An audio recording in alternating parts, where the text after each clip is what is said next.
لودھی خاندان افغانوں کا پہلا اور آخری خاندان جس نے تمام ہندوستان پر پوری شان کے ساتھ حکومت کی، جو کہ 1451 سے 1526 تک قائم رہی۔ افغان ایک قوم کا نام ہے جو بنی اسرائیل سے تعلق رکھتے ہیں اور حضرت بنیامین بن حضرت یعقوب علیہ السلام کے اولاد ہیں۔ اسرائیل حضرت یعقوب علیہ السلام کا لقب ہے، جس کی وجہ سے حضرت یعقوب علیہ السلام کے 12 بیٹوں کی تمام اولاد بنی اسرائیل کہلاتی ہے۔ افغان قوم حضرت یعقوب علیہ السلام کے سب سے چھوٹے بیٹے حضرت بنیامین علیہ السلام کی اولاد ہونے کی وجہ سے بنی اسرائیل کہلاتی ہے۔ اسرائیل کے بادشاہ ملک طالوت، جن کا ذکر قرآن پاک میں بھی ہے اور جنہیں ملک کا خطاب قرآن پاک میں دیا گیا، ان کے پوتے افغنا کی اولاد اپنے باپ کی نسبت سے افغان کہلاتی ہے۔ افغنا عبرانی زبان کا نام ہے جس کے معنی ہیں عزت، شان، وقار، اور افغان کے معنی ہیں عزت والا، شان والا، اونچے رتبے والا۔ چنانچہ افغنا کی اولاد ان کے نام کی نسبت سے افغان کہلاتی ہے، اور بادشاہ بنی اسرائیل ملک طالوت کو ملنے والے خطاب ملک کی وجہ سے تاریخ میں بہت سے افغان سرداروں کے ناموں کے ساتھ ملک لکھا ہوا پایا جاتا ہے، لیکن دور حاضر میں افغانوں میں ملک صرف جرگہ کے رکن یا بڑے بڑے قبائلی سردار ہی کہلاتے ہیں۔ عام طور پر اب افغانوں میں اپنے ناموں کے ساتھ ملک کا استعمال نہیں ہوتا، لیکن اب دیگر کئی قومیں اس لفظ کو اپنے ناموں کے ساتھ استعمال کرتی ہیں، جن سے اگر پوچھا جائے کہ کیوں تو کوئی جواب نہیں ملتا۔ عام طور پر لوگ سمجھتے ہیں کہ شاید افغانستان میں رہنے والے لوگ ہی افغان کہلاتے ہیں۔ نہیں، افغان ایک قوم ہے جو کہ ساری دنیا میں آباد ہے۔ افغانستان کا نام پہلے خراسان تھا۔ احمد شاہ ابدالی نے ملک کا نام تبدیل کر کے افغانستان رکھ دیا، جس کی وجہ یہ تھی کہ وہاں افغان قوم کثیر تعداد میں آباد تھی، ورنہ تو افغان قوم ساری دنیا میں آباد ہے، خصوصاً پاکستان اور ہندوستان میں۔ افغان قوم پٹھان بھی کہلاتی ہے، جو کہ اس قوم کا خطاب ہے۔ دوسرا خطاب اس قوم کا خان ہے۔ قیس عبد الرشید افغان کی سرداری میں جب 72 افغان سردار مسلمانوں کی طرف سے فتح مکہ کی جنگ میں شامل ہوئے، تو فتح کے بعد سید المرسلین خاتم النبیین حضرت محمد صلی اللہ علیہ وآلہ وسلم نے ان کی بہادری سے خوش ہو کر بتان کا خطاب دیا۔ بتان بحری جہاز کے نچلے تختے کو کہتے ہیں جو پورے جہاز کو سنبھالتا ہے۔ لفظ بتان عام ہو کر پتان اور پھر پٹھان ہو گیا۔ سلطان محمود غزنوی کو جب ایک مارکے میں بار بار شکست ہوئی تو اس کے مشیروں نے مشورہ دیا کہ افغان قوم کو اس مارکے پر بھیجا جائے۔ چنانچہ 1000 افغانوں کا لشکر بھیجا گیا، جنہوں نے فتح حاصل کی۔ محمود غزنوی نے ساری افغان قوم کو خان کا خطاب دیا اور حکم دیا کہ اس قوم کا ہر پیدا ہونے والا بچہ خان کہلائے گا۔ افغان قوم پٹھان اور خان کے علاوہ اپنی زبان پشتو کی نسبت سے پشتون اور پختون بھی کہلاتی ہے۔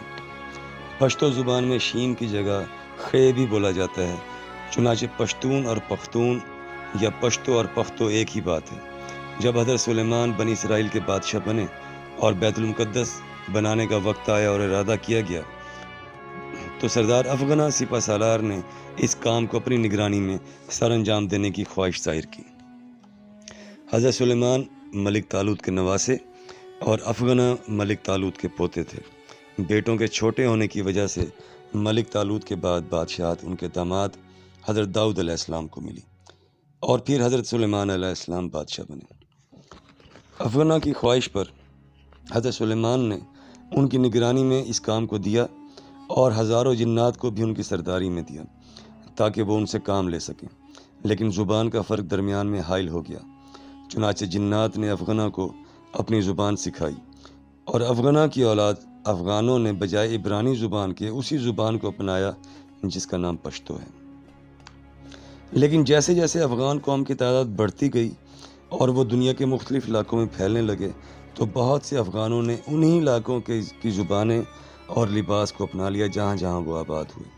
جیسا کہ حضرت علی رضی اللہ تعالیٰ عنہ کی اولاد تمام عربی ہے لیکن سید کہلاتی ہے، لیکن جو جہاں آباد ہے وہیں کی زبان بولتا ہے۔ تمام سید عربی تو نہیں بولتے، عرب میں رہنے والے عربی بولتے ہیں، پنجاب میں رہنے والے سید پنجابی بولتے ہیں، سندھ میں رہنے والے سید سندھی بولتے ہیں۔ اسی طرح تمام دنیا میں سید جہاں جہاں بھی آباد ہیں وہاں ہی کی زبان بولتے ہیں، لیکن اس سے ان کے بحیثیت قوم عربی ہونے سے تو انکار نہیں کیا جا سکتا۔ افغانوں کی بھی یہی صورتحال ہے۔ افغانستان میں رہنے والے افغان پشتو اور فارسی بولتے ہیں۔ پاکستان میں رہنے والے افغان پشتو کے ساتھ ساتھ اپنے علاقوں کے حساب سے اردو، سرائکی، سندھی اور پنجابی بھی بولتے ہیں۔ قوم اور قومیت کا تعلق خون اور نسب سے ہوتا ہے، زبان سے نہیں۔ زبان تو اختیاری چیز ہے۔ جس طرح قوم عرب کے مختلف قبائل ہیں، اسی طرح افغان قوم کے بھی بہت سے قبیلے ہیں جن کے آگے مزید شاخیں ہیں۔ لودھی افغان قبیلہ افغانوں کا دوسرا سب سے بڑا قبیلہ ہے، جس کی ذیلی شاخوں میں دوتانی، نیازی، لوہانی، شروانی، سوری، غلزئی، مروت، یوسف خیل اور شاہو خیل شامل ہیں۔ یہ تمام قبائل لودھی افغان قبیلے سے تعلق رکھتے ہیں۔ لودھی شاہی خاندان کا تعلق شاہو خیل لودھی افغان قبیلے سے ہے، جو کہ تمام لودھی افغان قبائل کا سردار قبیلہ تھا۔ ان کا تعلق فرا، ہرات، غور، غزنی اور قندھار سے ہے، جو کہ سلطنت غور کہلاتی تھی، جہاں ان کے آباء و اجداد اور جد امجد سلطان جلال الدین شنسب بادشاہ تھے، اور 87 ہجری میں یہ پہلے مسلمان بادشاہ تھے جنہوں نے حضرت علی رضی اللہ تعالیٰ عنہ کے حکم سے بادشاہت سنبھالی اور سلطان کہلائے۔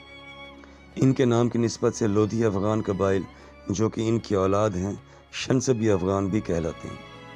سلطان جلال الدین کے بعد ان کے بڑے بیٹے سلطان بہرام غور کے بادشاہ بنے، جبکہ چھوٹے بیٹے شہزادہ پرویز کی اولاد سلطنت غور کی نسبت سے غوری کہلاتی ہے۔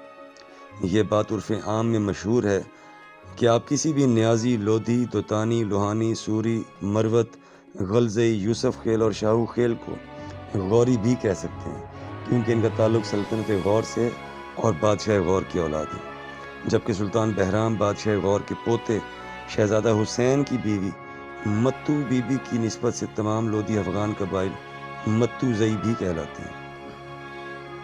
دوتانی، لوہانی، نیازی، شروانی، غلزئی، مروت، یوسف خیل، شاہو خیل اور کئی دیگر قبائل، یہ تمام افغان قبائل لودھی افغان قبیلے سے تعلق رکھتے ہیں، اور لودھی شاہی خاندان کا تعلق شاہو خیل لودھی افغان قبیلے سے ہے، جو تمام لودھی افغان قبائل کا سردار تھا، اور سردار بہرام خان لودھی افغان کی سرداری میں یہ تمام قبیلے منظم طور پر آباد تھے۔